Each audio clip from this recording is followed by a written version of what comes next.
So groundedness. The ground is the dependable fundamental upon which we stand. Groundedness involves centering ourselves in what is truly fundamental and dependable, like factual reality, reason, deep caring, strongly coherent connections to self, community, place, nature, earth, basic needs and deep aspirations. The more of these we are grounded in individually and collectively, the wiser we can be. So this is about being fully present and responsive to what is, to what's real and what's most important.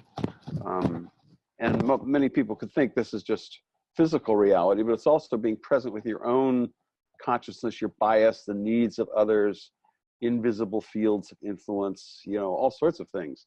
Anything that is relevant to be grounded in, because we're trying to take into account what needs to be taken into account.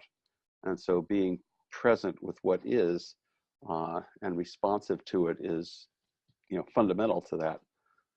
And different dimensions, it's like personal grounding, you know, what do you most deeply care about and know? What are you most connected to? You know, it just connect to your mind, your heart, your body, your consciousness. You know, it's like this guy in the picture. He is so present in himself and to everything around him. And the things that you're related to, your relationships, your place, your community, where you stand, kind of, and all the connections you have, where you stand. So often this is thought of in terms of individual presence, often with a capital P. But it can be collective too. You know, a couple can be grounded, a group can be grounded, a community, even a whole society can collectively center or ground themselves in these things. And that's true of some of the other forms. So we go, another form of groundedness is the depths of life, the web of life, you know, the earth and nature, evolution, deep time, groundedness in ancestors, future generations, you know, having them in your consciousness, groundedness in the flow and fullness of the present moment. Again, the Aikido master image fits that, grounded in spirit, dynamic fields of awareness, the kinds of things people talk about, ESP, you know, if you have such capacities, you know, being attuned is part of groundedness. Groundedness in the narratives and knowledge base and educational systems of a group or culture, being aware that those things are present in whatever situation you're in, and that they have profound impact on the people and situations that you're dealing with. And then there's the groundedness in reality, in reason, the facts of the matter, who are the other players, what are the larger contexts and connections around what's going on that are influencing it, shaping it, systems, dynamics, chains and fields of causality, histories and trajectories. There's motion and vectors built into the situation. You need to sort of be present with them. Where there's a funny way in which a lot of this is connected to capacitance, being able to hold all these things at once. And there's individual capacities and responsibility to know what's going on. And we can readily see the profound impact of what's collectively known and attended to. What is assumed to be important and real in a group or society, how that shapes individual and collective activities. That's all a major piece of it. And so having forums where well-grounded common ground can be developed is vital. That's another kind of attention we can bring. We can help, you know, not only be grounded ourselves or grounded as individual groups, but help societies and others be grounded. Another thing is the energies of the situation. What are the drivers, the needs, the purposes, longings, values, interests, passions? All these have directional energy. The caring that's manifested, their aspirations, they're all basic life energy. All of them manifest in somewhat different ways, but life energy, the life energy of in you and in the systems and people, the life and lives that you are engaged with, those are profoundly important to take into account. You know, all these things are about taking things into account for long-term broad benefit, our definition of wisdom. So that's the way this groundedness ties in. And so where's it trying to go? What's it trying to do? You know, and working creatively with it. Sometimes you have to understand the interests and passions and goals of people and groups in a situation that you aren't in agreement with, but you're thinking of, you know, if you fight them, if you resist them, is there something in them that you can work with, the deeper needs underlying the particular purposes that people seem to be driven by. Again, you're trying to tap into what's there and be responsive to it and figure out how to move with that energy. Again, there's no accident. This is an Aikido master who is pictured here. You know, that kind of quality, but applied to many other areas than the physical challenges of attack and battle and all the rest. And we're trying to be aware of our own role, our own awareness, you know, our own capacities, what individually and collectively, what are we doing in this situation? How is our way of being here shaping what's going on? How is our individual and collective way of being here? Trying to be aware of that, not thrown off by that. You know, groundedness implies a certain stability. Fundamentally, you're standing on something that is really there, and you are not acting as if it's not. You are facing reality, and that's fundamental to here. And we want to minimize the distractions and distortions that can arise from within us and around us. And, you know, let's be real. What's happening here, folks? And that's basically what this is about. And at a societal level, at a systemic level, you know, like have the media, you have, well, watchdog groups and feedback forums, institutional reviews, whatever. There's all these things which can be established to return us to that. It's almost like the meditator returning to their breathing or returning to whatever their attention focus is for their kind of meditation. Life is pulling us off our presence, our stance on the ground, our connection to what's fundamental and important. And so this is a way of, there are different ways at all levels of scale and all levels of reality to bring us back to what is most important and most real.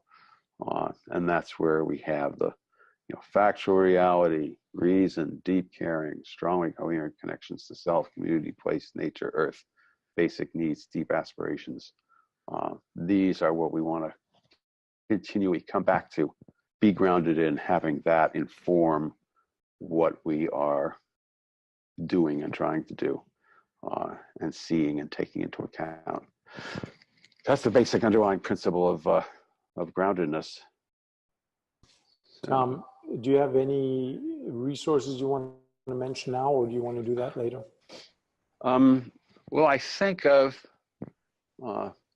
resources. I think, you know, a lot of the basic needs, you know, nonviolent communication, the grounding and fundamental needs is its own pattern, but it's one form of, it's one of the most important one of the most important forms of groundedness. So all of those resources, nonviolent communication is an archetypal one, but there's also analyses for whole social systems. Manfred Max Neef's economics work on what are fundamental needs of people and how do people get distracted from that and the system get distorted by pseudo satisfiers of those needs. I mean, there's all that logic of returning to fundamental needs. I think of bioregionalism as a good fourth form of earth groundedness that is sensitive to nature, but isn't, I mean, there's people for whom nature is spiritual. Earth is mother, great spirit, the sense of, having a spiritual presence in nature and nature having a spiritual presence in and around you. That's a form of groundedness. The pagan consciousness, scientific dimensions of that are like bioregionalism. We all live in watersheds. We all live in places that are defined by certain interrelationships. Water being one of the most fundamental one. So where the streams are and how the rain falls and moves in its great cycles, we are deeply dependent on that. And to look at that, a bioregional people are aware of where do the things that flow through their community come from and where do they go and what happens to them while they're here. It's a sense of being immersed in the flow and conscious of the flow and touching base with the flow of materials, particularly water, in their region. That's a form of groundedness. And there's lots of references talking about facts and fake news and all that. The deeper you go into that, the more complex it goes. But all of the references that talk about how do you measure that? Media, what do they call them? Media literacy materials are important. Fact checking, but understanding that different people see quote unquote reality through different lenses, and there's many resources to understand that. And how do you deal with that? I mean, you can be dealing with people all around you who seem to be operating in a totally different set of facts, on what we call alternative facts. And one of the measures, I have this great quote from Philip K. Dick about reality. And he says, reality is that which when you stop believing in it doesn't go away.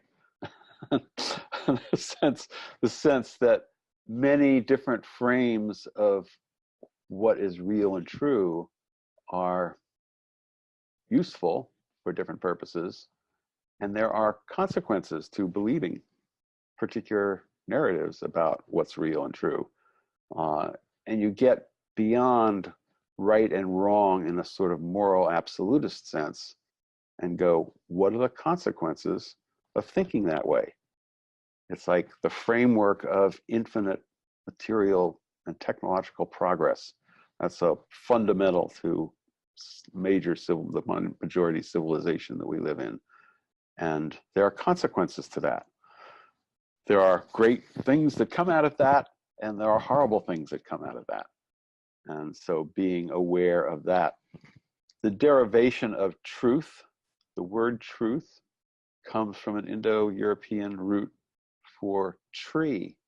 Tree and trust and truth all have this same root, and it's sort of like that which is totally dependable, reliable.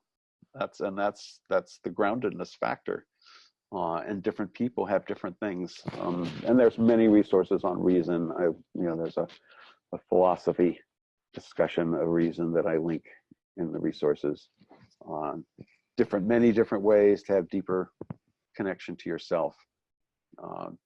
The archetypal, I mean, meditation, there's many different forms of meditation. The overwhelming majority of them have some focus point that you're supposed to attend to as an exercise, like doing push-ups or whatever. It's a physical exercise. It's a mental, spiritual exercise to focus your attention on a particular part of your body, your breathing, your chant or whatever you are trying to be fully present with that. And that exercising, just like physical exercise enables you to do many physical things in the real world, that exercise of focusing your attention and or spanning your attention, is a variety of different exercises. Those exercises help you in your everyday life do those kinds of freedom from getting trapped in one perspective or another, or getting distracted from what's really real and important. So those are some of the resources that I offer some links to, but it's a vast subject. This is not this is not something that you go, okay, here's the 4 how-tos. It's a very, very big subject, and lots of room for people to contribute resources, ideas to this pattern to help us be grounded and pay attention to that which we should be taking into account in ways that will enable long-term broad benefit.